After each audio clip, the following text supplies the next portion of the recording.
কেন্দ্রীয় শহীদ মিনারে সর্বস্তরের মানুষের শ্রদ্ধা আর ভালোবাসায় চিরবিদায় নিলেন ভাষা সংগ্রামী আব্দুল মতিন।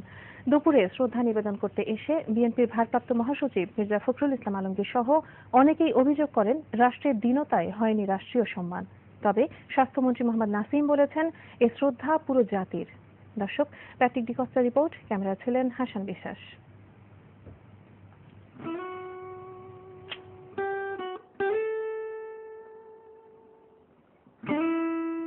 অঝরে কান্না ছিল না, তবে 52তে পুলিশের ব্যারিকেড ভেঙে ভাষা সংগ্রামী আব্দুল মতিনের নেতৃত্বে এগিয়ে চলা প্রথম নারী সহযোদ্ধার আকুতি ছিল জাতি হারিয়েছে এক মহান নেতাকে।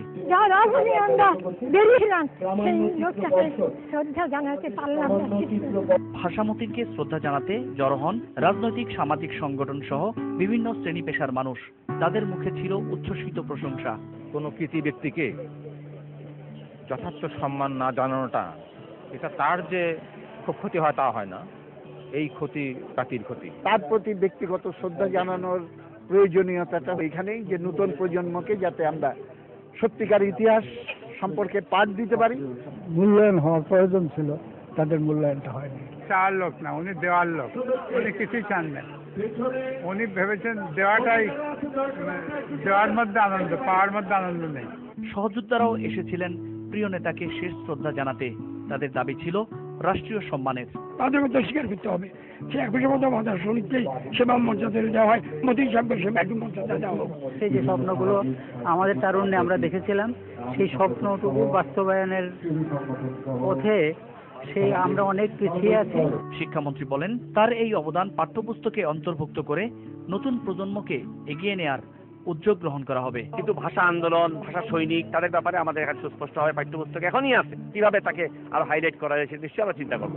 পুষ্পস্তবক দিতে এসে বিএনপির পক্ষে ভারপ্রাপ্ত মহাসচিব মির্জা ফখরুল ইসলাম আলমগীর বলেন জাতীয় এই নেতাকে রাষ্ট্রীয় সম্মান না জানানোয় সরকারের দীনতা প্রকাশ পেয়েছে।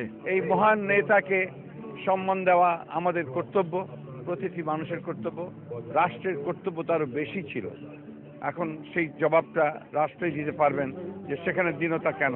প্রধানমন্ত্রী ও পরে 14 দলের পক্ষে পুষ্পস্তবক অর্পণ করেন আওয়ামী লীগের প্রেসিডিয়াম সদস্য মোহাম্মদ নাসিম। তিনি বলেন সর্বস্তরের জনগণের শ্রদ্ধাই জাতির শ্রদ্ধা।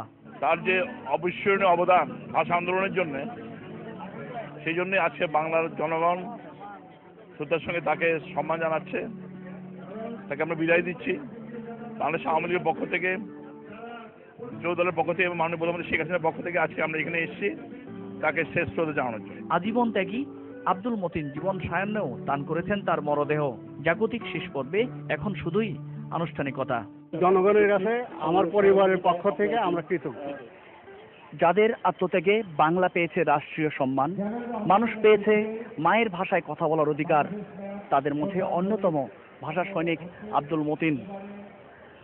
নিজের কৃতকর্মে তিনি হয়েছেন মহিয়ান। পার্থিব মৃত্যুকে জয় করে তিনি হয়েছেন মৃত্যুঞ্জয়। তিনি বেঁচে থাকবেন কোটি মানুষের হৃদয়ে আজীবন। কেন্দ্রীয় শহীদ মিনার থেকে প্যাট্রিক ডিকস্টা, মাই টিভি।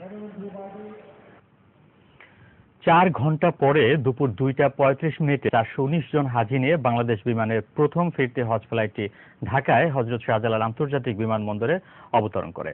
সৌদি মোয়াল্লেমের কারণেই বিমানটি বিলম্বে পৌঁছেছে বলে জানান হাজিরা। তবে বাংলাদেশ সরকার ও বিমানের আতিথেয়তায় সন্তোষ প্রকাশ করেন তারা।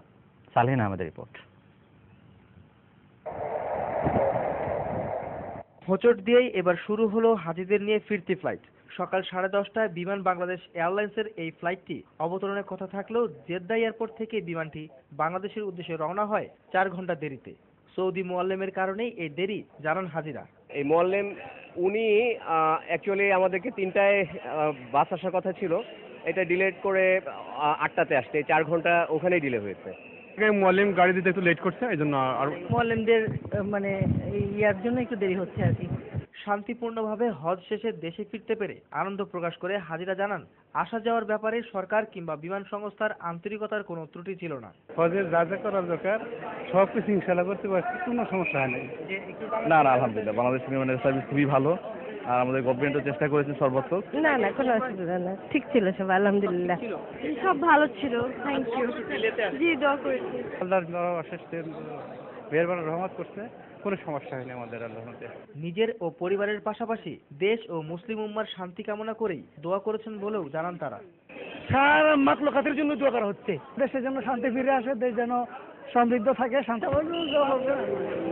দেশের মানুষের জন্য, বিশেষ করে আমাদের দেশে যে বন্যা পরিস্থিতি, রাজনৈতিক অস্থিরতা, বিশেষ করে মুসলিম উম্মার যে শান্তি শৃঙ্খলা, সবকিছুর জন্য দোয়া করা হয়েছে। ভালো সুস্থভাবে মাথা রাখো, মাথা রাখো। না না না, সব ঠিক মতো হয়েছে। এবার সম্পূর্ণভাবে নিজস্ব বিমানে ফ্লাইট পরিচালনা করে বাংলাদেশ বিমান 50% হাজির দেশে আনার ব্যবস্থা করেছে।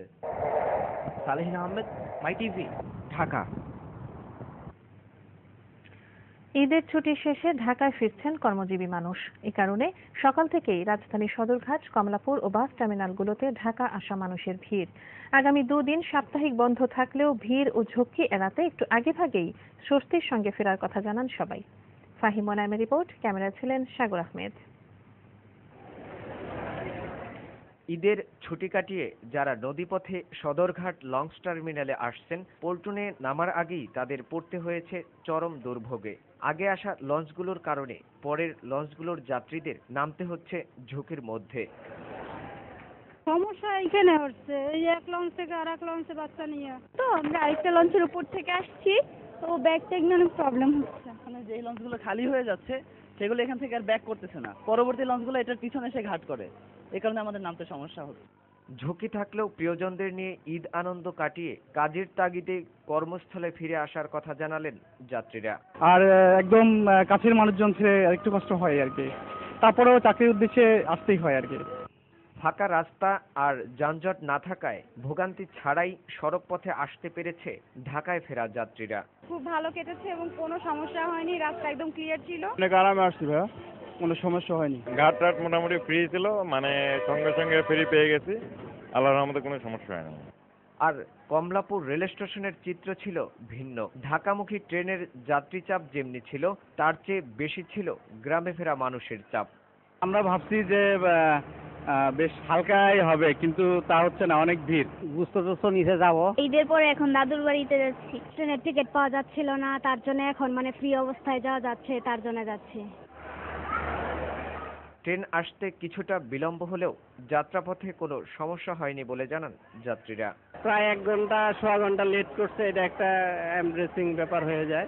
আর তাছাড়া আপনারা একটু আনন্দ করতে গেলে তো একটু কষ্ট হবে। স্বজনদের ফেলে আসতে কিছুটা কষ্ট হলেও আনন্দের স্মৃতিটুকু নিয়েই নতুন উদ্যমে কাজ শুরুর কথাও জানান অনেকে। খুবই ভালো কাটালাম, এখন আসতে হলে সবাইকে ছেড়ে খারাপ লাগে আর কি। আসলে আমি জব করি, আমার আসা প্রয়োজন। সবার সাথে অনেক মজা হয়েছে, ঈদ কাটাতে, গরুর কোরবানি হয়েছে। ফাহিম মোনায়েম, মাই টিভি, ঢাকা। ঈদের ছুটি শেষ হলেও অর্থনীতিতে গতি ফেরেনি। ব্যাংক, বিমা সহ বিভিন্ন আর্থিক প্রতিষ্ঠানে পুরোদমে কাজ শুরু হয়নি। কর্মকর্তা কর্মচারীরা উপস্থিত স্বাভাবিক থাকলেও গ্রাহক সংখ্যা খুবই কম, তাই লেনদেনেও আশানুরূপ নয়। অন্যদিকে রাজধানীর বাজারগুলোতে দোকানিরা কাটাচ্ছেন অলস সময়। তবে সংশ্লিষ্টরা বলছে আগামী রোববার নাগাদ ঢাকায় ফিরবে আসবে কর্মচাঞ্চল্য। আমিরুল মজলিসের রিপোর্ট, ক্যামেরায় ছিলেন তাপস কর্মকার শিশির। দুপুর 12টায় রাজধানীর মতিঝিলের ব্যাংকপাড়ার দৃশ্য এটি। সরকারি অফিস চলাকালীন কার্যদিবসে এমন দৃশ্য বিরল। ঈদের ছুটি একদিন আগে শেষ হলেও কেন্দ্রীয় কিংবা রাষ্ট্রায়ত্ত কোনো ব্যাংকেই নেই ব্যস্ততা।